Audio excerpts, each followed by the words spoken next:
Well, hello Oh, everyone. oh, hi. How are you? Hi, it's been a long time. Yeah, long time. We've been away for a few days, but we are so excited to have another amazing musician tonight. Another singer songwriter that is going to join us in the Music Connection. Please, everyone, welcome Jane Moore. Hi, neighbor Jane. Hi. How are you? I'm good. Oh Thank you my, for having me. oh my gosh, it's just lovely to be with you tonight. Yeah, likewise. And So, hi, everybody who else is out there. Thanks for tuning in.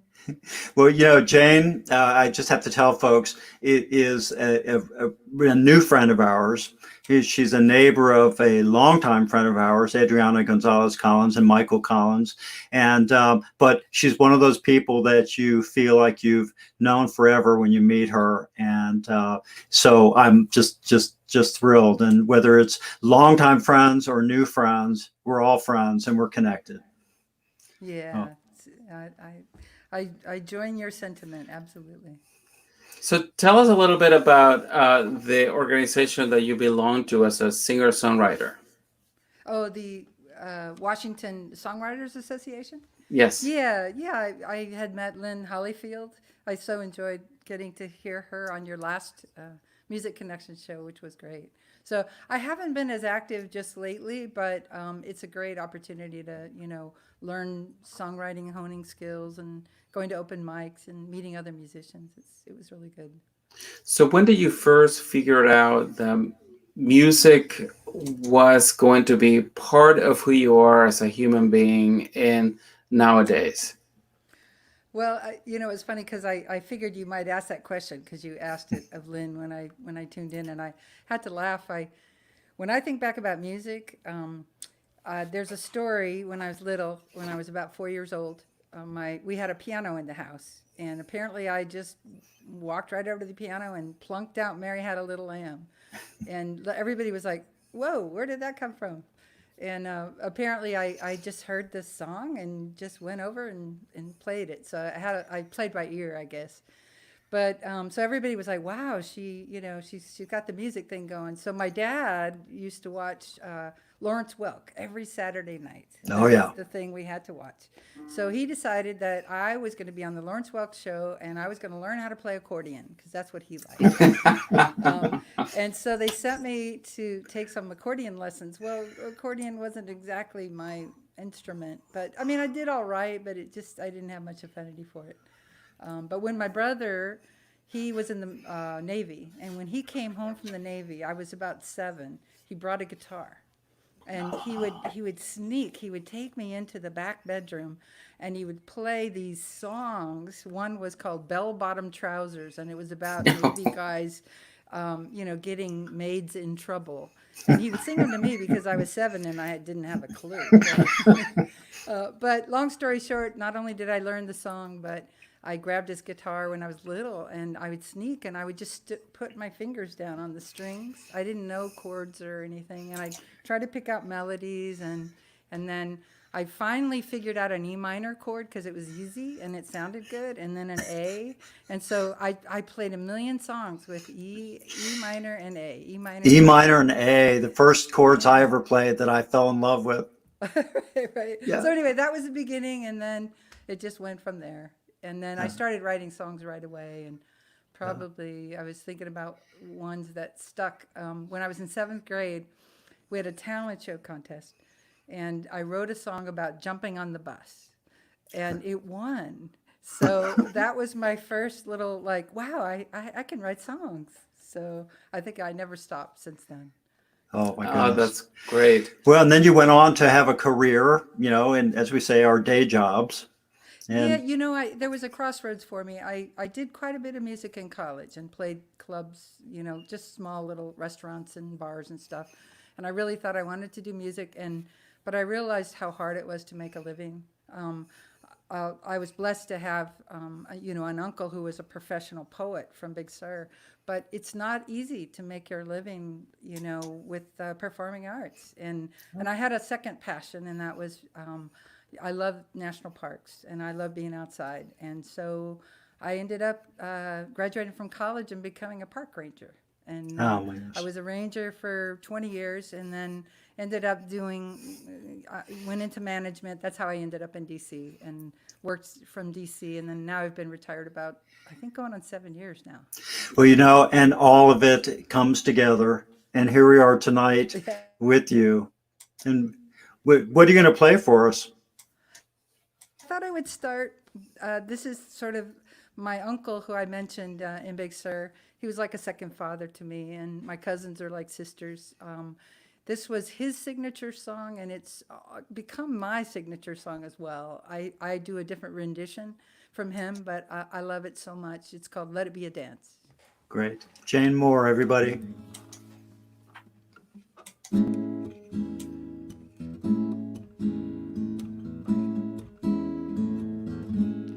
Let it be a dance we do. May I have this dance with you. Through the good times and bad times too. Let it be a dance. Let a dancing song be heard. Play the music, say the words. Fill the sky with sailing birds and let it be a dance. Learn to follow, learn to lead. Feel the rhythm, feel the need. To reap the harvest, plant the seed and let it be a dance. Let it be a dance we do. May I have this dance with you. Through the good times and bad times too. Let it be a dance. Everybody turn and spin. Let your body learn to bend. Like a willow with the wind. Let it be a dance. A child is born, the old must die. A time for joy, a time to cry. So take it as it passes by and let it be a dance. Let it be a dance we do. May I have this dance with you. Through the good times and bad times too. Let it be a dance. The morning star comes out at night. Without the dark there can be no light. If nothing's wrong then nothing's right. So let it be a dance. Let the sun shine, let it rain. Share the laughter, bear the pain. And round we go again. So let it be a dance. If you know it, sing with me. Let it be a dance we do. May I have this dance with you. Through the good times and bad times too. Let it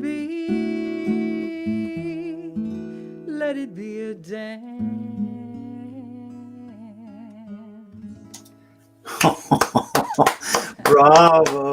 Bravo. Oh my gosh, through the good times and the bad times. Yeah, I mean, Let it it be a has a dance. lot of, I mean, it's amazing.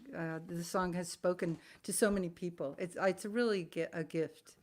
Yeah. My That's uncle one. wrote that song, and it's been a gift to me and so many of my friends. Yeah. Tell us your uncle's name.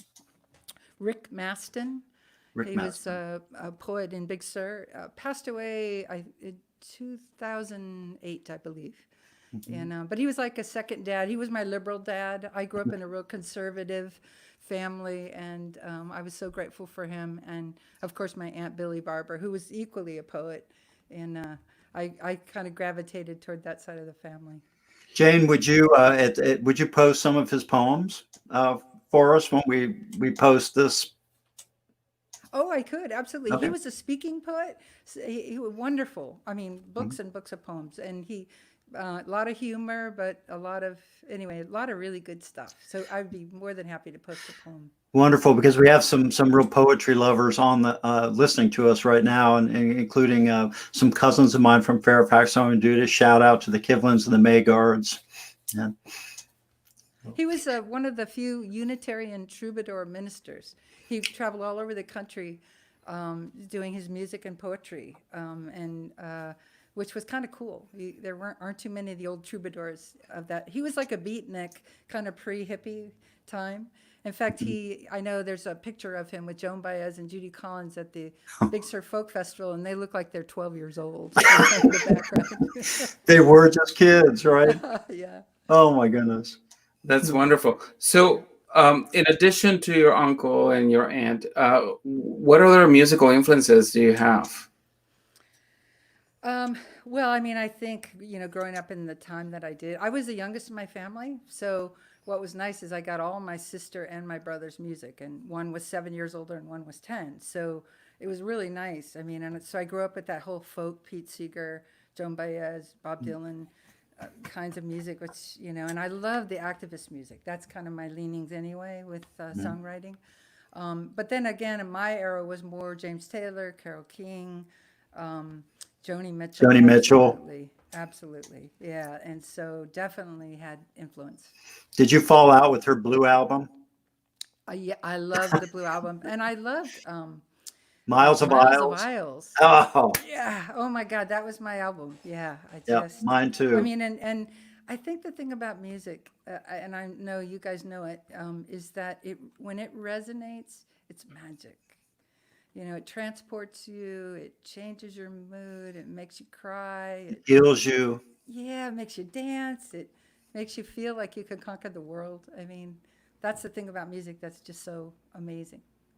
And so, neighbor Jane, did you study formally, or how do you hone your craft to be able to marry not just your feelings and emotions and ideas, but also the technical aspect of music making? Well, it's interesting. I when I was a little kid, I had a little tape recorder. It was like this big. It was a little reel to reel, which was my best friend. I mean, even when I was little, I was like wanting a recorder, and then I graduated to like cassette tapes, and then I found out about Tascam, where you did tape on tape overdubs, and of course, the big reel to reels that cost a lot of money were out of my reach. And then I kind of graduated to GarageBand. And so that's what I'm using now, which has been fun. So it's like I'm learning new. I mean, I'm still really not a very techie person, but it's enough for me to get to lay down music and tracks and try to make it work. And I'm better like there's the phone. I'm better with music. I get lots of musical ideas in my head all the time when I'm driving or hiking or walking. But the lyrics are my bugaboo. I'm not the best lyricist. I'm trying. I'm working on it, but I struggle with that. Well, I'm a lyricist who just am astounded by musicians who can bring lyrics alive and make them sing. So it's sometimes a great collaboration, right? Would you do one of your original pieces? Yeah. I was thinking it's an old one, and it's more like it was from the 80s, but the reason I kind of wanted to share it is this is obviously Gay Pride Month was last month, and this song I wrote in the 80s. It's my LGBTQ anthem, but of course at the time that I wrote it was a tough time because we were in the middle of the AIDS crisis, and we had lost a lot of loved ones, Yes. at that time. And I was working for the Park Service, and there was a group of amazing employees that I got to be a part of. And we formed the first recognized gay association, employee association, and we worked really hard at it, and we got recognition by our regional director, and we worked really hard, and we got an anti-discrimination policy for LGBT employees in the Western region before any other place, and it was a lot of work. And we also worked really hard to get permission to march in the gay parade in uniform. They let us do it in T-shirts one year, and then finally they let us march in our uniform.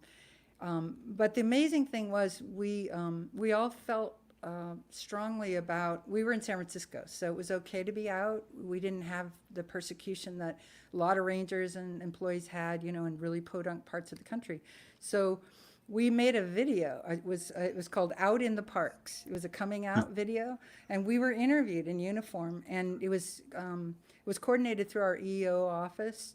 And so I was asked to write a song that would be kind of the song, the back song for the title credits and at the end of the video. And this was that song. And so it's called We Are a Rainbow. And it was funny, when I was practicing it, I ran through it a couple times, I realized it's almost, you know, relevant now.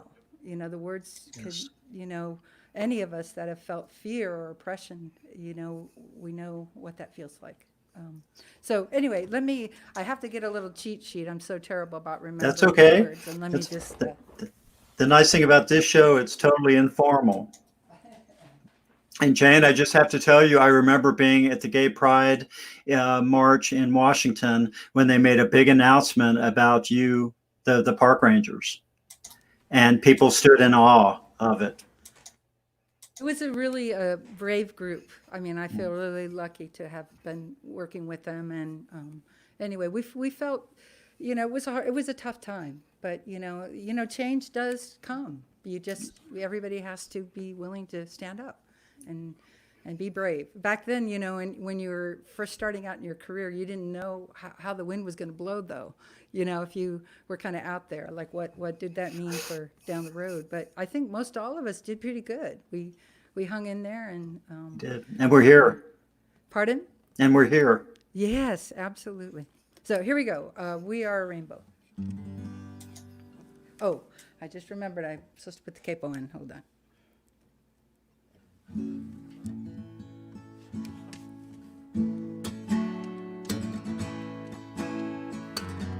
We are a rainbow, burning bold and bright. A people of many colors, fighting for our lives. We are a rainbow, burning bold and bright. True and proud of the color in our lives. No matter what names you call me when I walk by, no matter how much of my life you choose to deny, I will not go away, I will not hide, staying true to my colors deep inside. We are a rainbow, burning bold and bright. A people of many colors, fighting for our lives. We are a rainbow, burning bold and bright. True and proud of the color in our lives.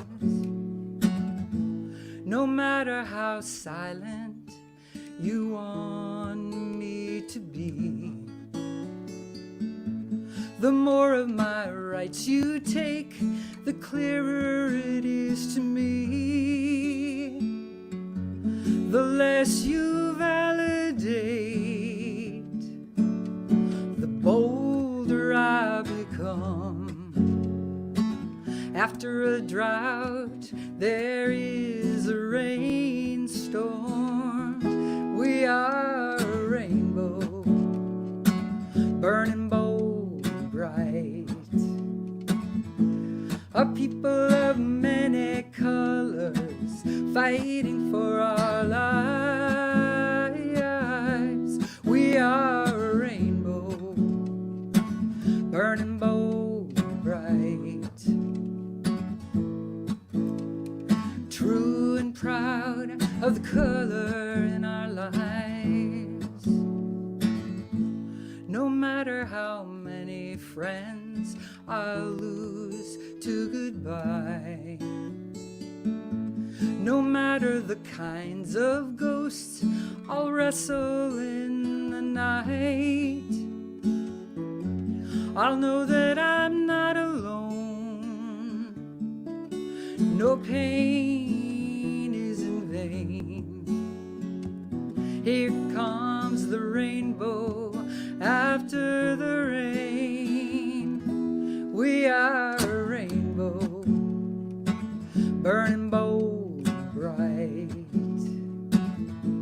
A people of many colors, fighting for our lives. We are a rainbow, burning bold and bright. True and proud of the color in our lives. No matter what hatred comes my way, I will remember that you're standing with me today. Love and justice will see us through. We will carry on. Together our hearts will beat and keep us strong.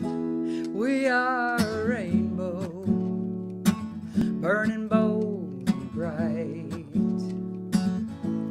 A people of many colors, fighting for our lives. We are a rainbow, burning bold and bright. True and proud of the color in our lives.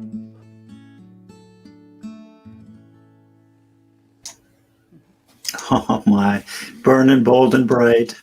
That's what you do, dear. That was wonderful.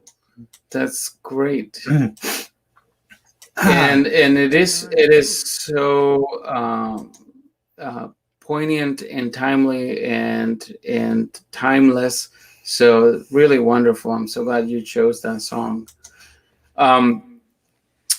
So what inspires you when you are writing a new song? What are the things that sort of creep in and make you say, okay, I need to talk about this and I need to lay this down? And what is the process that you go through? Is it lyric first and music then? Well, you know, it's funny. It's like social justice issues right now.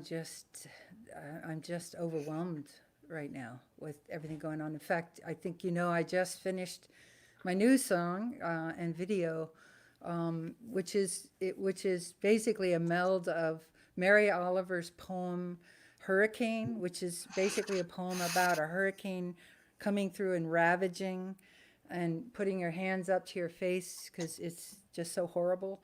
But yet at the very end, the buds pop through, you know, and life resumes. And then also kind of showing how what's happening now with COVID-19, Black Lives Matter movement, you know, and everything that's happening in our country, you know, how they're all kind of, there's like a synergy that, you know, is pretty horrible. But what my hope is, and it's always hope at the end, is that these are the times when maybe change is possible.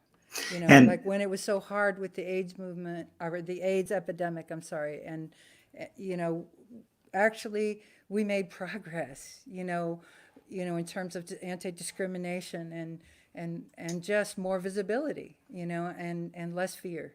And so my hope is with Black Lives Matter that the same thing, this is the time, that it's time for change. And Roshi Joan Halifax, whom I adore, says, calls it using wise hope.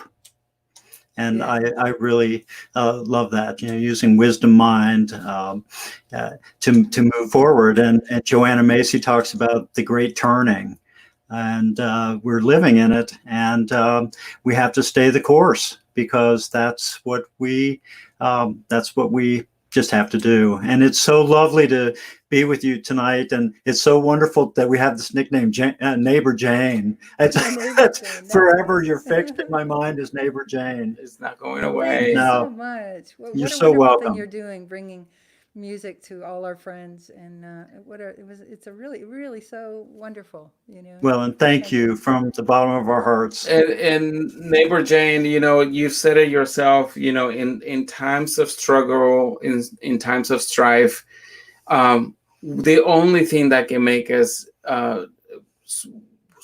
swing forward and really push the ideas forward is an unified language. And I cannot think of a better language than music. Yeah. So thank you again. Yeah. Thanks, everybody. And friends, thank you so much for being here with us tonight. Jane Moore, singer-songwriter, right here in Silver Spring, Maryland. We'll have a link to her latest video in the description of our of the YouTube after we air, and her uncle's poems, and anything else that you want to post, Jane. Okay, I will. And our friend Carol is asking, will you be her neighbor? Sure, have her move into the neighborhood. I love Adriana and Michael too. It's been so great having them, and little Alejandro. He's growing like a weed. Yes, he is. Yeah. That's so glad you're all together. Yeah. Well, stay safe, everyone, and stay tuned. There will be more Music Connections coming up in a few days once we get it all together. And have a wonderful night, and have a safe holiday weekend for those of you who are off this weekend. And we'll see you all soon. And Susan Rowe is coming up. Don't miss her. She's fabulous. Oh, thank you. Yes, we're looking forward to Susan, for sure. Bye-bye.